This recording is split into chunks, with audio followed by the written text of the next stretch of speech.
What is crack-a-lackin', Ridge Runner Nation? We are back for our 15th Ridge Runners live show, and we are super excited to have tonight's guest on the show. About 10 days ago, he set out on a quest, one that was just absolutely crazy. Brian Polen ran 245 miles across the state of Ohio in 3 days. Without further ado, Brian, how are you doing? Oh, I'm doing great, actually. I'm having a little bit of trouble adjusting to life not on the road. I find myself just walking to the fridge and making like a Nutella peanut butter sandwich, or eating a goo as I'm going from like the kitchen to the living room. Like it's a weird life, but I'm getting back into it very slowly. That's not a bad lifestyle to live, though. Sometimes you just got to stay hydrated and keeping everything fresh. We wanted to get back into our routine of asking guests what they're drinking tonight. So, Brian, kick things off for us tonight. Yeah, so I kind of previewed this to you, and I'm definitely not a person to brag, but I just have to share that today was one of the greatest days of my running life ever. So before I get into the big one here, I do have my mainstay. So my PBR tall boy, this is what is going to be happening first. It's very important, but I have to tell you something. Today, I got the most amazing thing in the mail. So I get home, I see a big box on my front porch, and that is not common for me, but I got this dog, Busch Light box. And this is not just your standard box. You open this guy up and literally the mountains are just bursting out of this box. And so, immediately they've got my attention. So I bust it open. I look, I get this t-shirt, which immediately moves up to top 1 on my t-shirt listing currently. And then I keep diving in there and I see I've got 2 Busch Latte koozies. Now, how much nicer is that? I mean, these are like Starbucks style koozies, but for your Busch Lattes. And then to seal the deal, they give me this card. And it literally says, "That was one heck of a beer run. Thanks for taking us along." So Busch Light, you guys got me. So I've actually got a second beer on hand. I got a Busch Diesel ready to go just in case this podcast gets going really, really deep into the night. Yeah, no, we're going to go all night here. That's absolutely epic that Busch hooked you up there. So I'm super jealous. Oh, yeah, me too. Actually, I'm jealous of myself. I sent this to my kids who are heavy duty Busch drinkers, and their mind is blown at this point. They can't even take it. So they've both got dibs on the box. That's what's going on. Nice. John, what are you drinking? I am drinking some summer shandy. It's always good, and when it starts to get warm outside. But Wesley, what do you got over there? I've got the Jackie O's Ohio Pale Ale IPA. It's the India Pale Ale. So super excited to be drinking some Jackie O's beer, local Athens beer. So excited to have this one on. Before we dive too deep into Brian's adventure, we wanted to remind everyone, whether it's your first time watching or you've been here since the beginning, make sure to subscribe to our YouTube channel. But more importantly, introduce yourself in the chat. We want to know what you're drinking as well, and start throwing out any and all questions that you may have for Brian as well, because this adventure was absolutely crazy. Well, the first thing I want to know, Brian, before we dive into the actual adventure itself, is when did the idea start? When did you first get the idea that you wanted to run across the state of Ohio? Yeah, so I really didn't want to run across the state of Ohio. Like, who does want to do that? But so a few things actually happened. So my wife and I own a running store in Worcester here in our hometown. And we started to hear like a recurring theme. All the races are being canceled or postponed, or, people are just dying to race. So we started hearing this recurring theme of, it's hard for me to get motivated, hard for me to get outside. All my races are canceled. I train because I want to be fit for races. And so, we feel kind of an ownership to the local running community, keep them motivated, keep them excited about running. And concurrent to that, I was talking to my friend, Trevor Dunlap, who is the executive director at Camp Nuhop. And he was just explaining to me how with the COVID-19 situation, most of the camps that he hosts are canceled. Like, it's just no way, similar to the kids in schools, they just can't have camp. And the financial impact of that is incredible. My wife and I have a store. Of course, we were shut down for a few months, but we had ways to make revenue. We were selling online or delivery or whatever. When you own a camp and you can't have a camp, you have no revenue at all. And I love that camp. It's a camp that puts on amazing week-long adventures for kids with special needs, especially on the autism spectrum. So this isn't a camp where it's like, go learn how to tie knots and have fun away from home. This is a camp that's needed for a lot of these kids. So we started talking. We thought, well, why not create some sort of a virtual race? Maybe a run across Ohio. It's only 240 some miles. And so we started brainstorming. Next thing you know, the virtual race Run Across Ohio was born.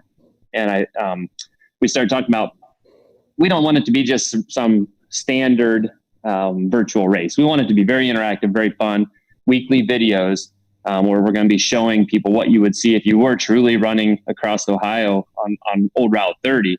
But how do you get all that video? Well, we decided, like usual, just treat me like a crash test dummy and just send me across the state. So when I finally said to my wife, I said, you know what? I think I'm just going to run across Ohio. And she goes, oh, okay, cool. What weekend? So like, she's all in on this stuff. I broke her down. She understands that I'm a little bit crazy. And when I say something like that, it's going to happen. So within about 10 days after that original concept, we were on the road, headed to Convoy, Ohio, which I still don't know where that is. Getting ready to head from west to east across the state. That's crazy that you put the idea into action in only 10 days. What was the prep work needed to be done in those 10 days to get you on your way? Yeah, kind of forgot to do that, to be honest with you. So the extent of it was I truly locked in my oldest son, Blake. He's been my crew chief for almost every epic running adventure I've ever had. I mean, he's locked in. He knows me as a runner. He knows how to keep people moving forward, and he's incredibly resourceful. So I knew with him driving the support van and keeping me on track, we would have no trouble. But beyond that, I really didn't do anything. I've been running 100-mile weeks for 5-6 months. So I knew that physically I would be as ready as I could. And then mentally, I kind of just started to lock into, what it would feel like to run fairly slow for 3 straight days, but really far. And then we just threw that's where my wife came in. She just put way more food and drink than any person would ever need ever over 3 days, no matter how far they were running. She put all that in the van, and then she gave me a hug and a kiss and said, we'll see you in East Liverpool. So that was pretty much it. I mean, it was very low key. We didn't get too carried away. Most of the time was actually spent getting ready for the virtual event, which has really taken off, and I'm excited about that. Definitely. Talk us through, obviously, your first couple steps on day one. What was day one like when you were out there running across, knowing that you had a whole state to still go run across? Yeah, well, in classic fashion, my middle son, Brandon, he had his 26th birthday the Thursday before we were supposed to take off.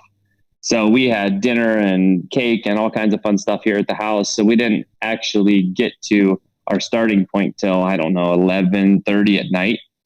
So we parked in a random parking lot about 3-4 miles from the starting location at the Indiana line, and caught 3-4 hours of sleep as fast as we could. So at 3:30 in the morning, the alarms went off, threw on whatever clothes I thought might get me through the good portion of the day. Had Blake, my oldest son, drive me out to the border, and off we went. I mean, honestly, it was just like that. There's no real fancy line there. You're just at some random intersection in the middle of nowhere. And all of a sudden I was just like, okay, what time is it? And they said 4:08. I'm like, well, close enough. All right, well, I'll see you guys in a little bit. That was the start of the event. It's not like your normal race where everybody gets all jacked up and excited and off you go and there's a big surge. I walked for the first 15 minutes. I didn't take one running stride at all. Mostly because it was 4:08 in the morning. Like, who runs at 4:08 in the morning? No one. But it was pretty intense having a film crew there. So one of the cool things that Camp Nuhop did was they sent their video team with us for the whole journey. So we had Sadie and Josh Vanderzijden, who literally documented the whole thing, whether it was the checkpoints, us running, cool little towns, and some of the early video release stuff that's come out is pretty cool. It's been pretty neat to kind of go back and relive this thing. So the first few steps were very uneventful. And it rained, I would say, for the first 20 to 25 miles. which was excellent. I mean, if you're a runner, running in the light, misty rain feels great. My only concern was about 50K. I changed out shoes because the sun started to pop out, the road started to dry up. And when you're going to go 245 miles, you can't have those gross amphibian wet feet. You know which ones I'm talking about? You can't have those at mile 30. Like you're just not going to roll like that. So we stopped, changed socks, changed shoes, and then we started hitting really cool little towns. I mean, some of those towns out to the western part of Ohio are fantastic. I mean, just old historic buildings and lots to see. They're pretty close together, which is kind of fun, because I would see my crew and I'd say, okay, what's our next stop? And they would say, oh, we're going to be in Van Wert in 5 miles. We'd get to Van Wert and they're like, oh, we're going to go through Gomer. I'm like, okay, how far? 7 miles. So it's kind of cool to have these little checkpoints along the way. And sadly enough, the first day was just easy. I mean, it just was. I mean, 87 miles in like 16-ish hours. Normally I can run 100 miles in that time. So there was lots of easy miles, lots of easy walking, and there are no hills, not a one hill. And actually, there are some locations out there where there's nothing.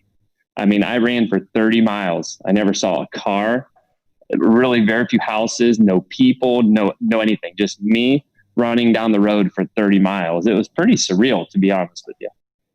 So you talked a little bit about the route, but like, what's the road like? Is it like a fast road that cars come flying by on, or is it kind of like a back road the whole way? Yeah, it's actually pretty, I don't know if sad is the right word for it, but so you're running down this 2-lane highway, old Route 30, and 2 football fields away, you can see new Route 30, which is this big 4-lane expressway, cars going 70 miles per hour. And it's pretty incredible to go through this town with a couple of dilapidated old buildings and a few people living there and hardly any business, because, 50 years ago, every car used to come through this town and it was just bustling with gas stations and all kinds of economic activity. But now all the vehicle traffic is 2 football fields away with no way to get there. So it's kind of interesting. New 30 is kind of decimated some of these little towns that have a ton of character, but there's just not much going on. So the stretch of road I ran on was amazing. I mean, it was like being on an old country road, nothing really bothering you, just open road, and you could really make some great time. But when you really stop to think about it, I kept thinking of like the movie Cars, where Radiator Springs, you can see Route 66 out there, but like no one comes through that town anymore. I guess if you're going to run for 16 hours a day for 3 straight days, you got lots to think about, but that's what kept just kind of going through my mind, is how amazing it is that traffic flow can change all these little towns.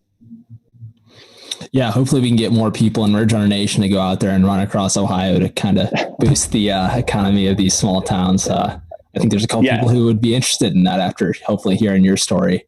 Yeah, no question. I mean, I'm sure that you guys can single-handedly save Gomer, Ohio. No question about that. If you do, tell Uncle Al that I sent you guys. So cool dude.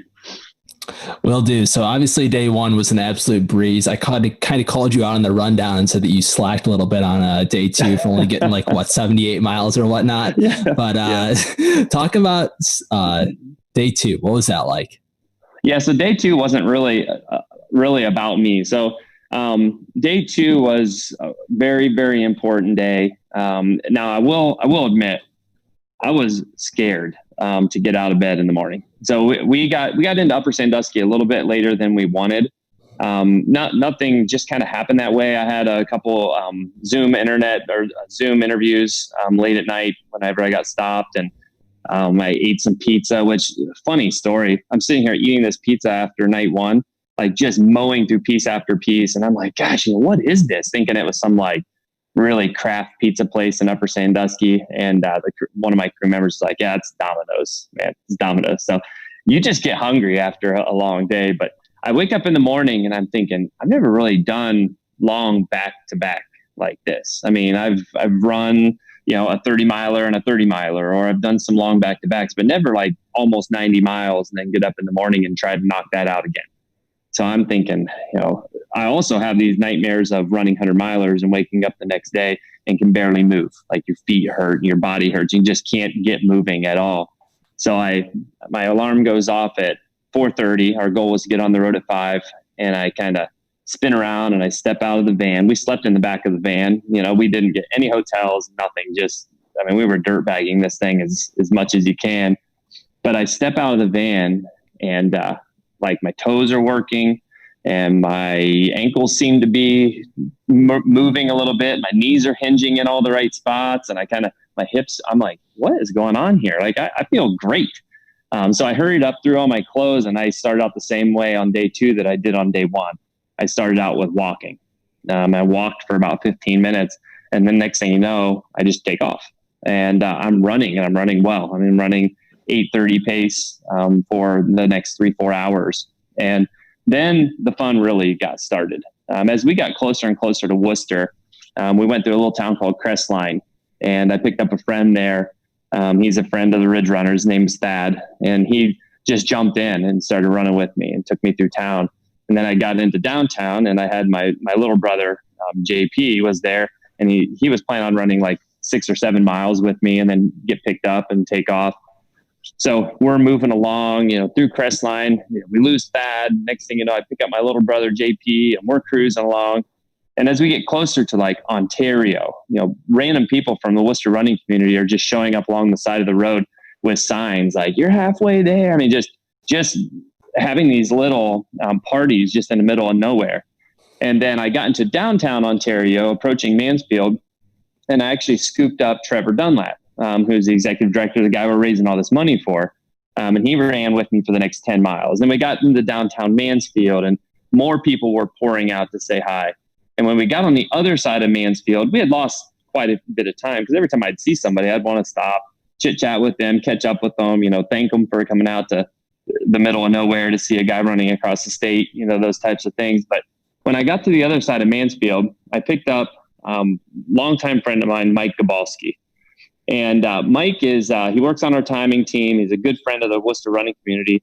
And he also has uttered to me no less than 1 million times, I would never run a marathon. He said, I just won't do it. It doesn't make any sense. I don't know why anybody would run that far. I don't want to train for it. Just every good excuse. And I agree with them all, every one of them. But he was so inspired by the fact that I was running across the state. What he said was, hey, if you're going to run across the state, I could at least run a marathon. So he jumped in right there on the other side of Mansfield in a little town called Mifflin. And he had done the math. He knew that Mifflin to our Vertical Runner Worcester store, which is on Old Route 30, it's exactly 26.2 miles. At least he thought. It ended up being like 27.2. But honestly, what's a mile when you're going to run a marathon? So he jumped in, and we just had this adventure for the next marathon distance. And more or less that whole back half of the day was focused on Mikey, just getting him to the finish line, happy, healthy, at the point where he would not necessarily rule out running another one, type of thing. So we got into downtown Worcester a little later than we thought, probably around 8:30 at night. And we're lucky. We have a shower in the basement of the store. And that is all I was thinking about for like a day and a half, was just getting to the store to take a shower. Because, man, I was unsavory. Like, there's nothing good about a guy running for 160 miles in the heat. That is not a good combo. So I jumped down in the store, took a shower, and then hiked about 5-ish miles out to our stopping location. Got there around 10:30. So day 2 just kind of got away from us. I mean, we covered 78 or 79 miles. But really, we spent a lot of time just socializing and interacting with the Worcester running community. It was cool as we got closer. There were yard parties, literally people just in yards cheering and going crazy for this little group coming by. My group swelled to like 6, 7, 8, 10 people at times. And then the sidewalk chalk in the middle of the road, like, hey, go Brian, go, and you're a beast, and all these kind of fun things that people like to say. It was fun. So, part of the journey was inspiring the local running community. And I think day 2 was all about that. It was really, really cool. Yeah, I mean, like, how special was it to kind of, I mean, you touched on it a little bit, but like to have that community kind of backing you and obviously the support from your family and everyone else, your friends coming out to run miles with you. Talk about how special that was. Yeah, no question. I think I mentioned this somewhere else too. But I didn't feel like I was running alone. Like even though most of those miles, it was just me, my two legs, moving forward, that, I was walking a lot. So I would flip my phone on and I would look at our Run Across Ohio page, which my kids were doing an awesome job keeping updated. And it's like, they would make a post and there's 50 comments and 200 reactions. Like you could tell that for one weekend, at least, no one cared about wearing a mask or COVID-19 or these businesses are shut down. They were just focused on this goofball running across the state, and how cool is that? So I didn't feel like I was doing this thing alone. I felt like I was the vehicle, but certainly it was one monster group effort. So it was very, very fun. That's awesome. Did Mikey decide that he's going to ever run a marathon again, or is he saying nope after finishing that? Well, here's the thing. So we were engaged, our whole timing team, since most of the races are shut down, we had engaged in what we call the 5K May Challenge. So we were running a 5K every day in the month of May. So with this being, I think his marathon was like May 23rd. So that meant for the next 8 days so far, he has run a 5K every single day since. So to ask him to run a marathon again might be a bit soon, but he's back on the horse. I mean, he's out there, he's running. He has a very positive outlook on the whole experience. And I think we could sucker him into it for sure when races open back up. That's awesome, man. So day 3, walk us through for the final push. Yeah, so I'll have to back up a little bit. On day 2, we got to our resting spot. And funny enough, there's a kind of a really famous Derriette just a couple miles down the road called the Dalton Derriette. And one of our good friends had reached out to them and said, hey, this guy is running across the state. He's going to be coming right past your Derriette. And had asked them if they would be interested in supplying some food. And they said, absolutely. So they donated food for me and my crew members and the whole crew.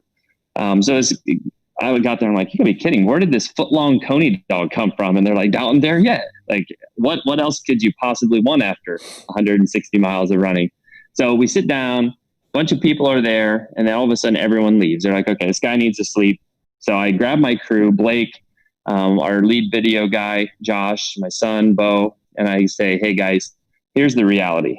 We're probably 81, 82 miles from the finish line of this adventure. Temperatures are supposed to hit about 82, 83 degrees by noon.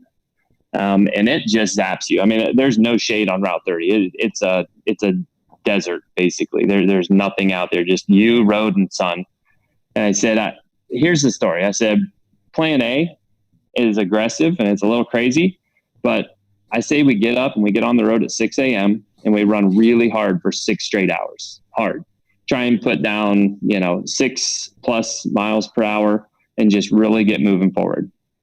I said then between noon and 6, we'll walk really hard. We'll hike really hard. We'll try and cover 4 miles per hour, try and cover another, 24, 25 miles. So I was thinking we might cover 35, 36 in the first 6 hours, 24 or so over the next 6 hours, which would put us at 6 p.m. And we would have basically 20 miles to go and 6 hours to do it, which I felt a very, very doable plan. The problem is you got to be able to run really hard for the first 6 hours, and you've already run 160 plus miles. I said, now plan B is we'll go as far as we can. We'll camp out. We'll finish on Memorial Day. And we all kind of looked at each other and we're like, man, screw plan B. Let's send this thing. So we did. We got to bed, as fast as we could. Woke up bright and early.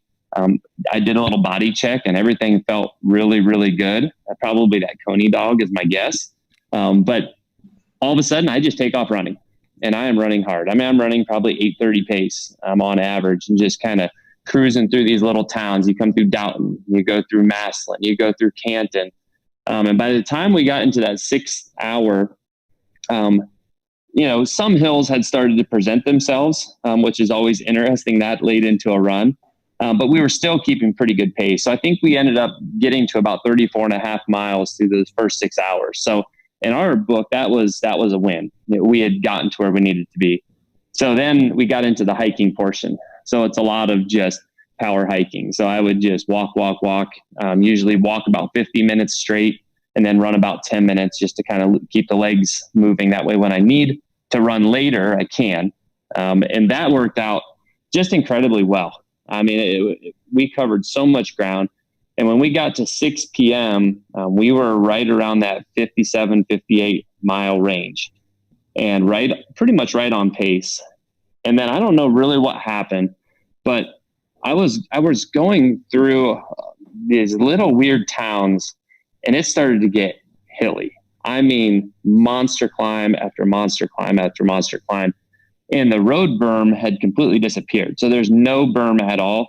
And so you're walking on the white line, and to the left of you is a ditch, and to the right of you is death. So you're just towing this white line. And for some reason, the state of Ohio decided that they were going to put those rumble strips on the white line. So I basically ran on rumble strips or walked on rumble strips for like 5 hours in a row. And I was starting to get annoyed, like really annoyed, like 200 miles annoyed. And all of a sudden I'm like, I don't want to get stuck on this crazy road in the middle of the dark. I can't do that. So I started running. And so now I'm running like 7:30 pace. And I didn't care if it was an uphill. I didn't care if it was a downhill. I was actually sneaking up on my crew. They were posted up. They were thinking, okay, we'll go about 5 miles. He's walking about 12-minute miles, so about an hour. Well, I would show up in like 30 some minutes. And they're like, what are you doing here? And I'm like, how far to the next checkpoint? Just meet me up there. So we're flying now. And I'm just cruising along and I'm trying to get as many miles behind me as I can. And we come down this huge bombing downhill into Lisbon, Ohio, which puts us about 20 miles to the finish, 17 miles to the finish line. And I get there and I get into the checkpoint and I'm like, whoa, what the heck just happened? All of a sudden I felt like every ounce of energy had just been completely ripped from my soul. So I'm like, okay, I've been here before. I eat something, drink something, take some caffeine. I grab my son, Bo, by the way, is in the 5K May Challenge. So he was trying to pick perfect times for him to get out and go at least 3.1 miles. So this was his time. So he joins me through Lisbon, and it's this 3/4 of a mile through this beautiful little downtown. And then all of a sudden we start climbing and climbing and climbing and climbing. And at one point he looks at me and he goes, how long have we been on this hill? And I'm like, 33 minutes climbing to the top of this hill. And he goes, well, good news is I can see the top right here. I'm like, okay, good. Well, when we got to the top, he was right. The problem is we had to take a left onto a road called Roller Coaster Road. And I can't even make that up if I tried. There's a huge climb continuing up Roller Coaster Road. And for the next 6 miles, Roller Coaster Road does exactly what you would think it would do. It goes straight up, straight down, straight up, straight down. So after about 3 miles on Roller Coaster Road, we meet up with our crew again. And I told Bo, I said, buddy, I've got to, at this next checkpoint, I'm going to have to lay down, close my eyes for a second, just recharge my battery. So I pull into the checkpoint and I tell my son, I said, Blake, I'm going to need my zero gravity chair. And I just need to lay down, cover my face up for a second. So I get in there and I lay down and I'm kind of like just relaxing and I can hear what's going on around me. And my crew is going, oh man, this is not good. This is not good at all. Here's this guy that's looked superhuman for 230 miles. And here we are 15 miles from the finish line and he can't even function. Like he's stuck in his chair. You know, my wife comes over and tries to give me a pep talk. And, she's saying all the right things. And my son's over there and he's just doing everything he can, trying to look through our supplies and what can bring him back to life here. And I'm just laying there relaxing. And finally it just hits me. I'm like, Blake and Bo, this is literally day 4 of them living out of a van. Like they've been positive the whole time. They've just been high energy, give me everything I need. Like they're all in. They're giving everything they've got. I look at my film crew. These like husband, wife living out of the back of my Honda CRV on a twin mattress. Like they're giving everything they can to get all the video footage we need. And I'm like, I think it's just time to toughen up a little bit. So I pop out of the chair and I say, all right, give me a sandwich and give me something to drink. I'm on my way. So I go, Bo, you're coming with me. So I grab my youngest son and we start hiking up Roller Coaster Road. And we hiked for about 15 minutes. And I say, hey, buddy, let's just try and jog a little bit. So we jogged for maybe 30 seconds. I'm like, okay, that didn't actually feel too bad. So we hike up another hill, and then we get to another downhill, and we start running. Now we're running for like 5 minutes. And then we're running for 10 minutes. The next thing you know, I'm running 8-minute pace, uphill, downhill, doesn't matter. I'm back.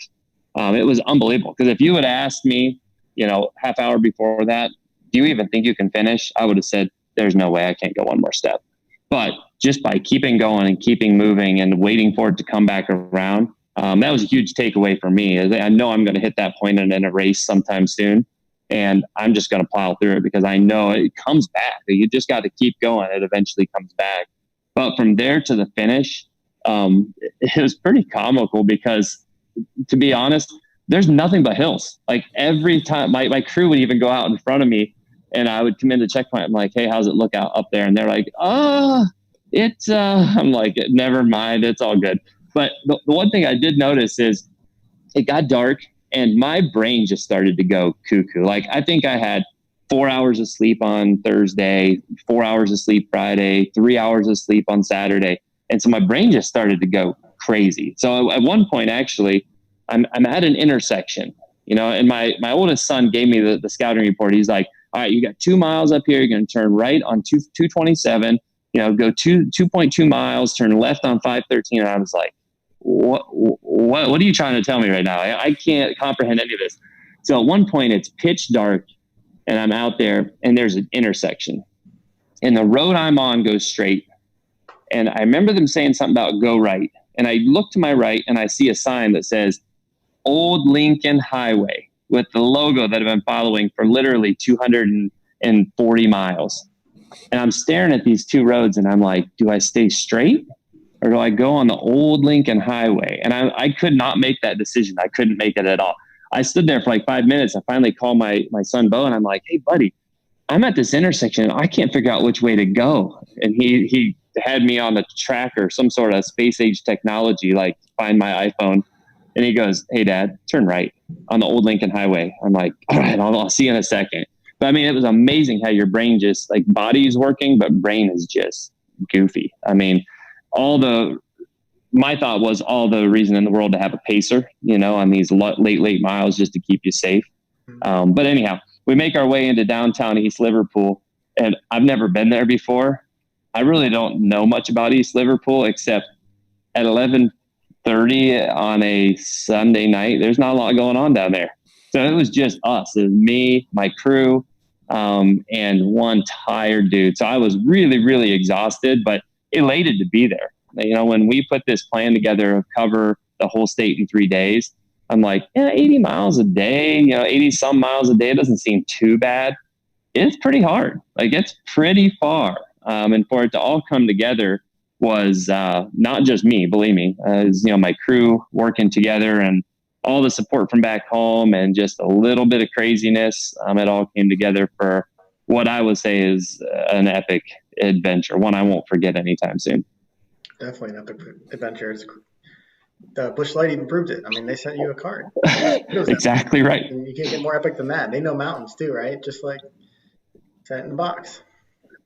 Yeah, I'm wondering if that box top is actually East Liverpool because that's the way it felt. So there's also a chance I'll go back to East Liverpool on fresh legs and look around and not see any hills at all. It's possible I was seeing all that and it was tired legs, but man, they looked huge. And my crew kept telling me, we're really sorry, but there are some mountains ahead of you. So it was pretty cool. All things told, I could not have asked for this whole thing to go any better. And my film crew is actually putting together a documentary of the whole thing, which will be released here pretty soon. And, you got to have some drama in a good film. So when I kind of crashed there coming out of Lisbon, they said they went right back to their car and they were literally high-fiving each other because they knew that was going to be the most fun part of the whole film. So that's, you got to win some, you got to lose some. Did you have any like scary moments out on the road with individual cars, or like you said, most of it was pretty empty? But I was just curious if you had any, like sometimes when you get on those roads, you get people just will blow by you as close as they can just because. But yeah, no, I was pretty fortunate. I mean, as I got into the downtowns, I don't love sidewalks. So where I could find the little strip of road, so you get that random person that comes by you. which happens to me on a daily basis anyhow, and say, "Hey, buddy, get off the road, get on the sidewalk." I just took it as them cheering for me. But no, for the most part, everything was uneventful, and that was my number one priority. I told my crew, I said, listen, even if you miss me at a checkpoint, I'll be fine. Just be safe. You always hear these really bad stories about your crew getting lost or getting into an accident, kind of derails the whole adventure. And so they were taking utmost care of themselves, and I was trying to be careful too.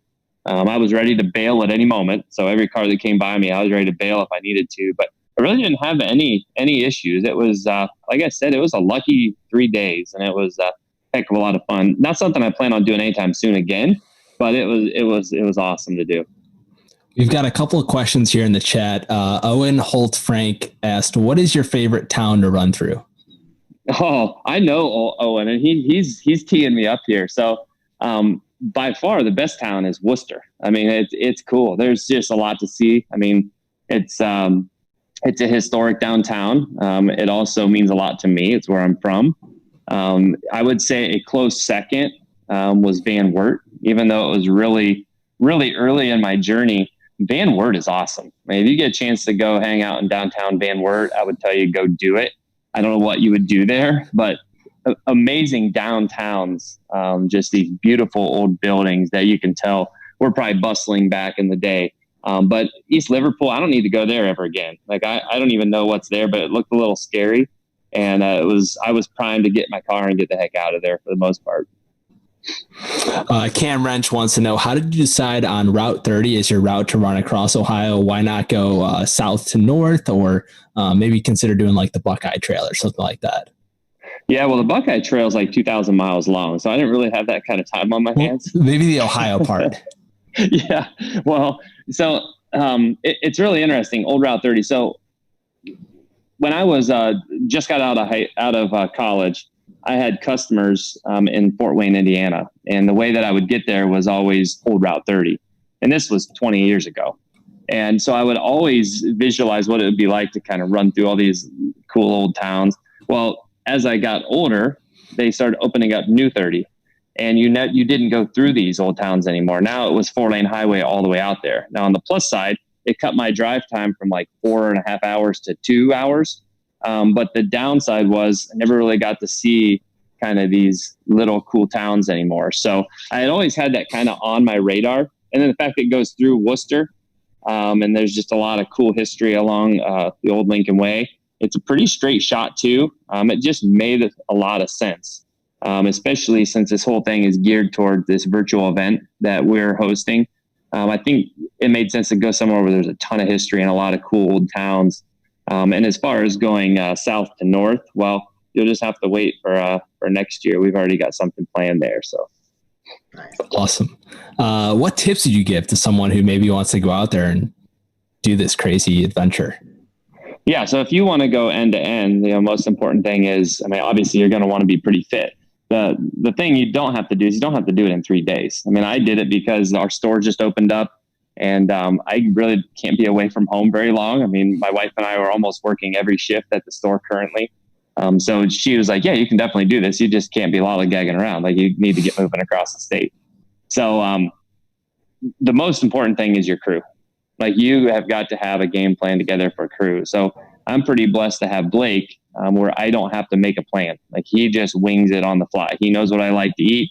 He keeps inventory of everything we've got. He stops at the little checkpoints and stores along the way and makes sure we're fully stocked. And I don't have to do anything but run when he's around. So I would say, make sure you have your crew, make sure logistically you're all set, and then just take your time. Like, you don't have to do this in 3 days. Doing 30, 40 miles a day would be more than sufficient.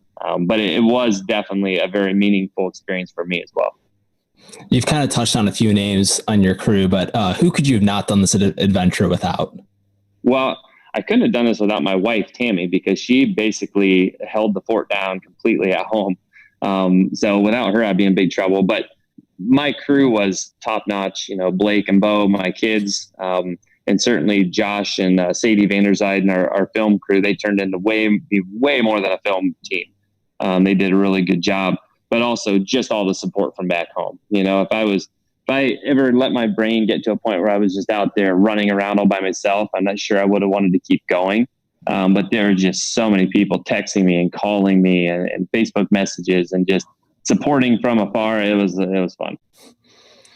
That's awesome, man. Kind of shifting gears here. Michael Owens in the chat, he said he wants to get together for a run and run sometime soon. But he also said, who wins in a moderately hilly 50K, the Athens/Southern Ohio running crew or the Worcester Northern Ohio running crew?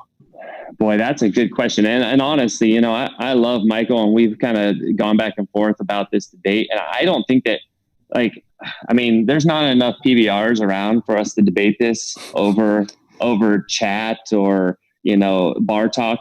What needs to happen is we need to just all settle on a race and go there and run and find out. Yeah, I mean, I agree. The Ohio ultra running scene is absolutely loaded. Some kind of Ohio trail running championship race would just be absolutely epic. Yeah, the problem is, and Michael falls into the same boat, the biggest problem is everyone feels like they're special. They're like specialists. So, you know, some guys would be like, oh, I'm not running that race because it's too hilly.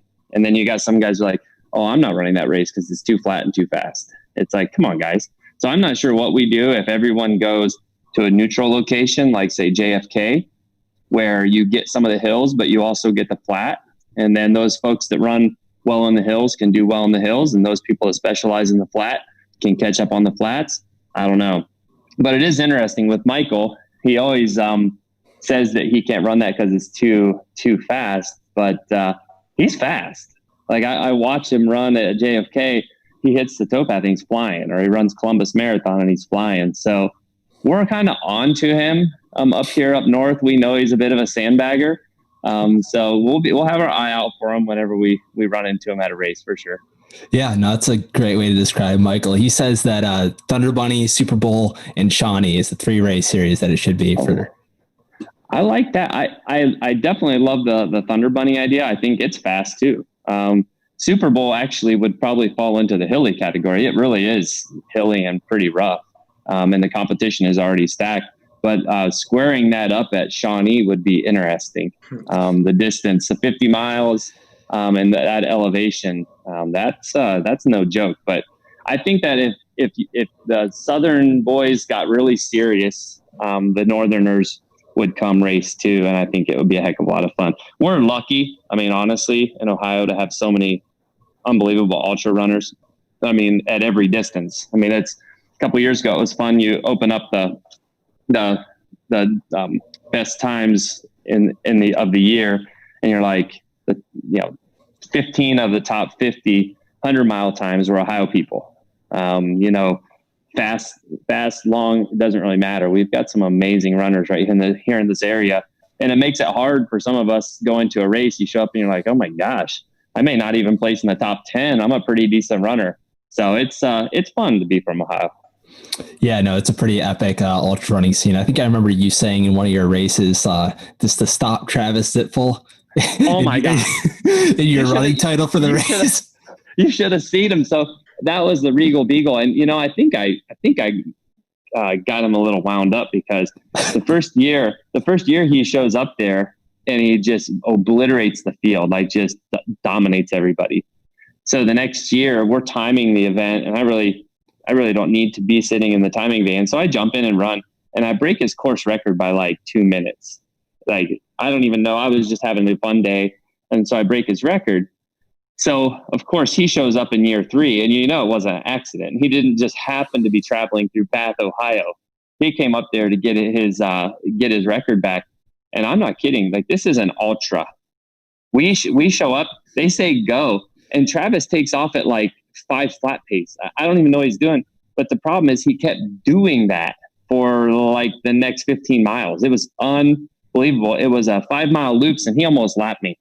Literally almost lapped me. So the guy is an animal. There's no question about that. But he took his course record back in major fashion. You couldn't stop the dude. He was just blowing past people. It was pretty fun to see. Actually, the one guy said, "Hey, did you see the guy out front?" I said, "Not in a long, long time. Not since they said go."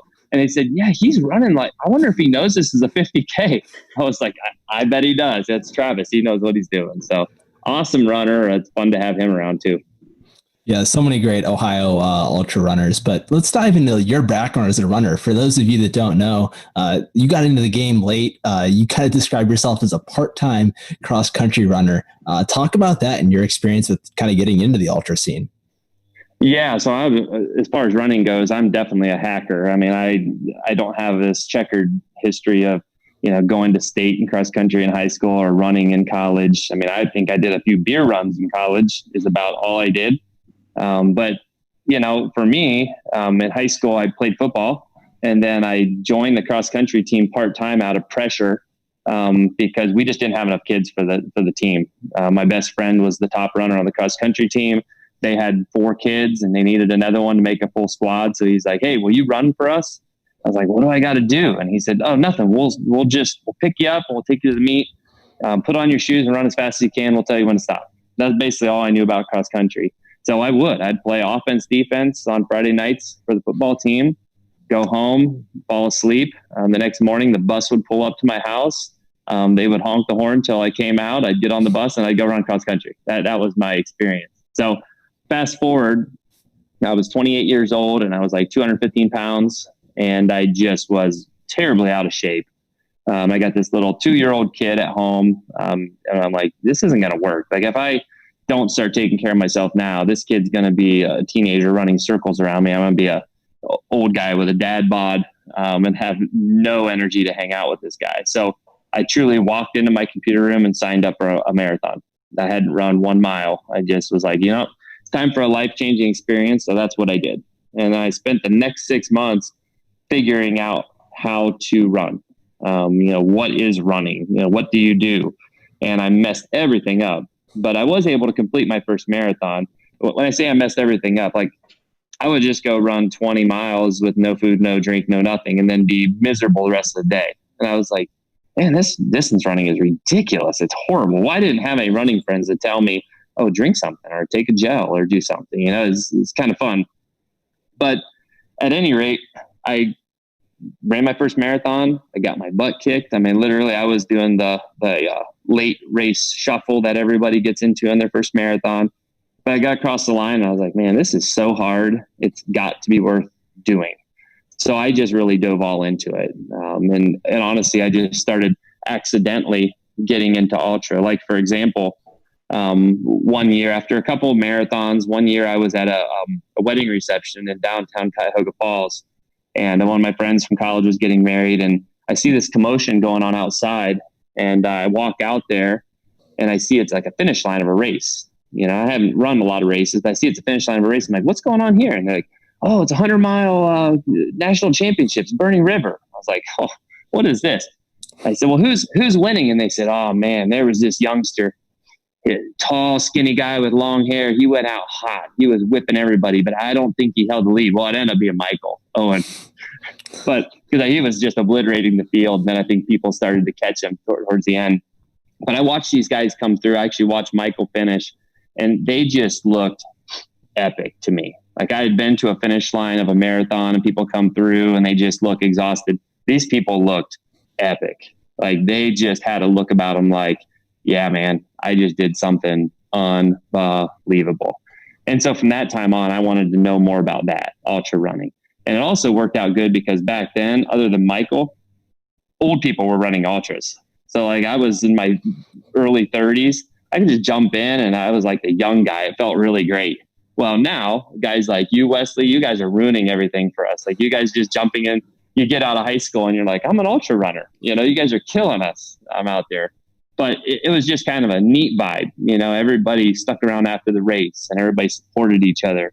And I just love that kind of community feel of it. So I ended up running my first 100-miler a year later on accident.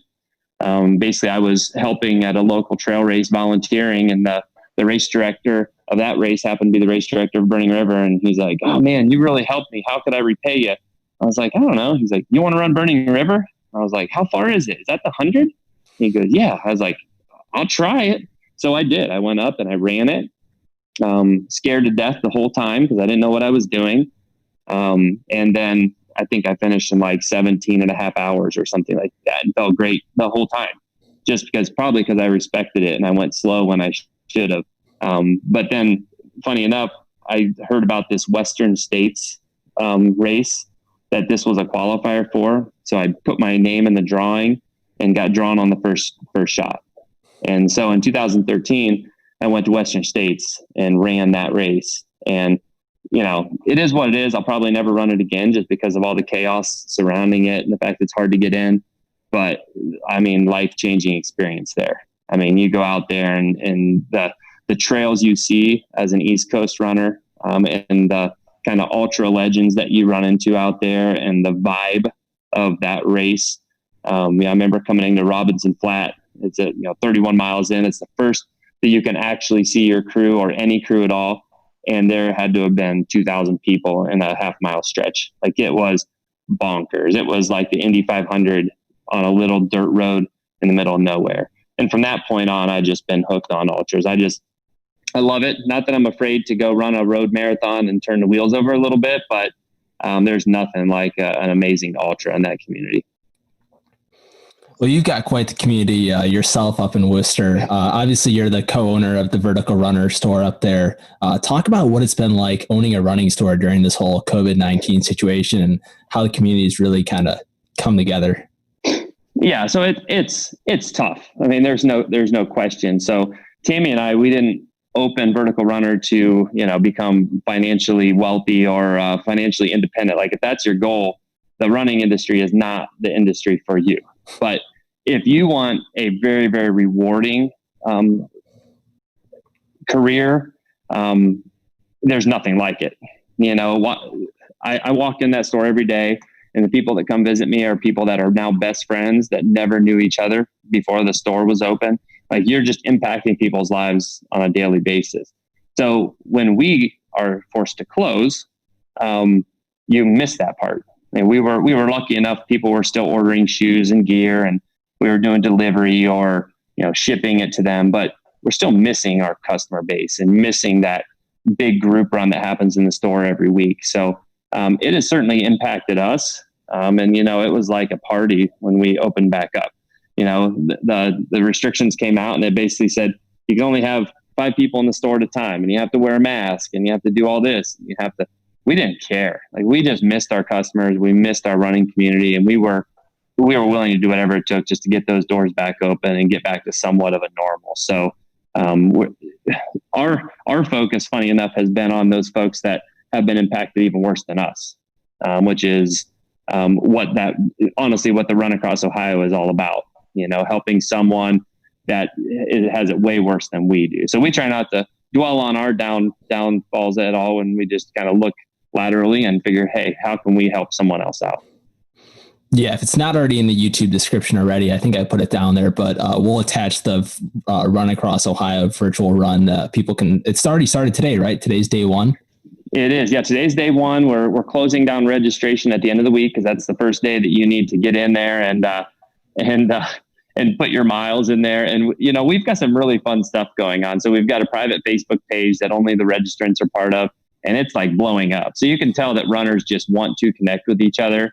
And then our video guy, Josh, he's putting together weekly recap videos. So, this week it'll be miles 0 through 27, and then the next 27 miles. Because that's the goal. If you run 27 miles a week, you're going to get across Ohio in 9 weeks. But he's putting together these really awesome video recaps. And I saw one today. It's awesome. So they're going to go out only to the participants. So there's going to be a ton of really cool interaction along the way. So even though it's a virtual run, it's going to be nice to connect with people from, we have 17 states represented and hundreds of people involved in this thing. So it's really gathered some momentum really, really quickly. And it's going to be awesome to tally up the numbers and cut a huge check to Camp Nuhop.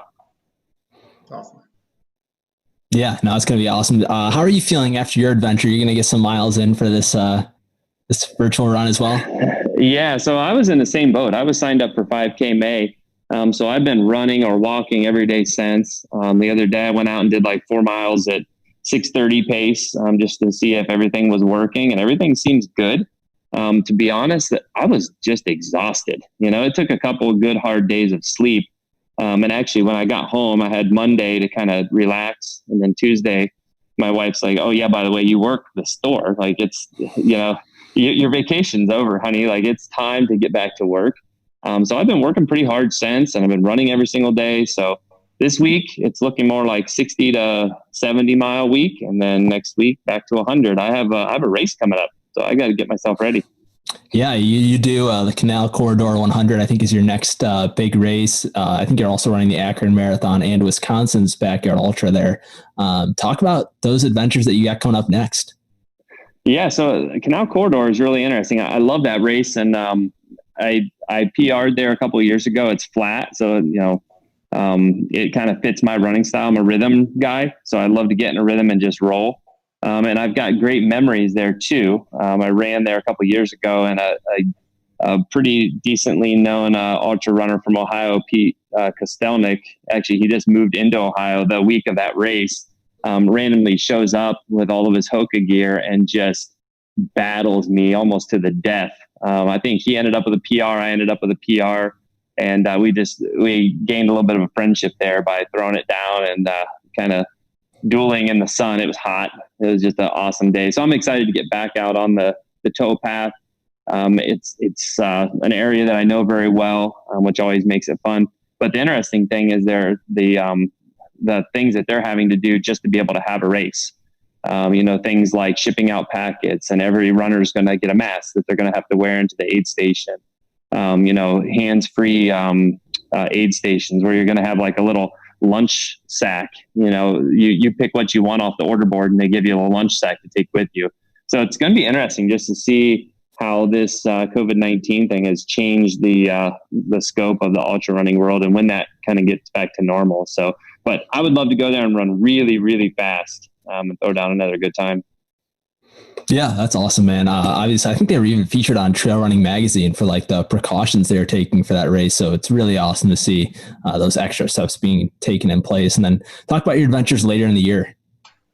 Yeah, so the end of the year is kind of going to be up in the air. So yeah, I would love to run after a marathon. I was a race director there for 7 years, and now I know the course very well because I designed it. So I would like to go there as a master and run really fast. I'm concerned that there's not going to be a race. I just don't see in the year 2020 how, with some of the races that are being canceled, I just don't see how any of these races of 5, 10, 15,000 people are going to be able to assemble. Trail races, it's easier to social distance, send people off in waves. There's things you can do. But what do you do about 15,000 people standing at a start line? I don't know that socially we're there yet. I just don't know. But later in the year, if it does happen, I would love to go to Wisconsin. I was signed up for a backyard ultra. It was supposed to happen in April, got canceled due to the pandemic, got pushed into October. I would love to go take another crack at a backyard ultra. Last year, I was not in good shape at all. I think I had last year when I went to Biggs, I think I had about the same amount of miles on my belt for the year that I already have this year, maybe a little less. So I went there and kind of faked it for 28 hours or so. I would love to go to a backyard ultra fit and see the 2 days at least and keep going if I need to. So I'm hopeful that will happen. And who knows, if Bob's Big Timber is able to take place in August. They've got their backup date August 1st, and I recover okay from Canal Corridor. Maybe Bob's Big Timber is where I'll go chase down a backyard ultra. So I love Bob. I'd love to race at his event for sure. Yeah, I was curious if you were ducking Gabe and a couple of the big names like going all the way out to Wisconsin. No, actually the reason I picked Wisconsin is because I wanted to get something in before the summer hit. My son gets into baseball season, and for me, normally May, June, July is brutal. So I was trying to get some sort of a qualifier. It was a golden ticket to get my way to the Biggs backyard again. Because honestly, you look at that list of people going to Biggs, and it's like you got to do something out of this world, or you can't even get on the list or win a golden ticket. So I was going out there, but yeah, I mean, to a certain extent, yeah, I'm ducking Gabe. If you've been watching what he's been doing all year, the dude's an animal. So yeah, no, he's my pick to win any backyard ultra for the rest of 2020, if any take place. Ridge Runner Nation, we're going to wrap up here pretty shortly, but we do want to, if you have any final questions here, make sure you get those in the chat. We got a couple of rapid fire questions for you, Brian, before we get out of here. If you're at an aid station, what is one thing that you can't leave the aid station without? Oh yeah, for sure. Something real food. So I don't really do very good on gels. So you're going to have to give me some real food, some ham sandwiches, quesadilla. You're going to have to give me something real. Awesome. All good choices. If you could run with one person in the history of the world, who would it be and why? Oh my goodness. Oh yeah, that would be easy. I would go run with Pre, just because only thing I know about Pre is I watched the movie Without Limits, and he looked like he was having a great time partying. So we would run for a little, and then we would just go have a good time. That's awesome. And if you could run one race over the next decade, every single year, what race would that be? Oh yeah, I would go out to Western States every single year. If I could get in without having to go through all the rigmarole, I would do that every single year. It's an amazing race. I'm sad that I'll probably never run it again. If you had to pick an East Coast race, which race would it be? Well, I would pick Thunder Bunny. I've never had a chance to run it because we usually have an event on the exact same day. So I want to run it so bad. I'm almost to the point where I'm ready to move the race that I'm the director of, just so I can go down there and run Thunder Bunny. Michael tries to hit me up every year to come run it and bring our northern crew, and I can't organize it just because I have that race. So I'm about to just cancel everything so I can run Thunder Bunny. Yeah, it sounds like a great move financially and everything else. For sure, yeah. Take it all on. That's awesome. Well, Brian, thank you so much for joining us on the show tonight. Where can people follow you, follow your store, and all the other adventures that you have planned? Yeah, the easiest thing is I'm not much of a social media guy, but if you do find me on Facebook, go to Brian Polen and find me. Go to Vertical Runner Worcester, find me. It's always fun to connect out there. My page is pretty dark most of the time, but when I've got something fun and kind of epic going on, it usually comes back to life. So mostly though, find me at an ultra. I'm at a race pretty much every weekend when it's in full swing. So if you ever catch me, come up, introduce yourself. I'll do the same. And I'm sure we can chat about running for hours on end. That's awesome, man. As always, if you just found us today or you've been following us since the beginning, make sure to subscribe to us on YouTube and Apple Podcasts. Give us a like, give us a review. Tell your friends if you do have someone that you think would be an awesome guest like Brian was, you can nominate them at the link in our YouTube below. Thank you again, Brian, for joining us tonight. It's been an absolute blast. You got it. We'll see you guys next time.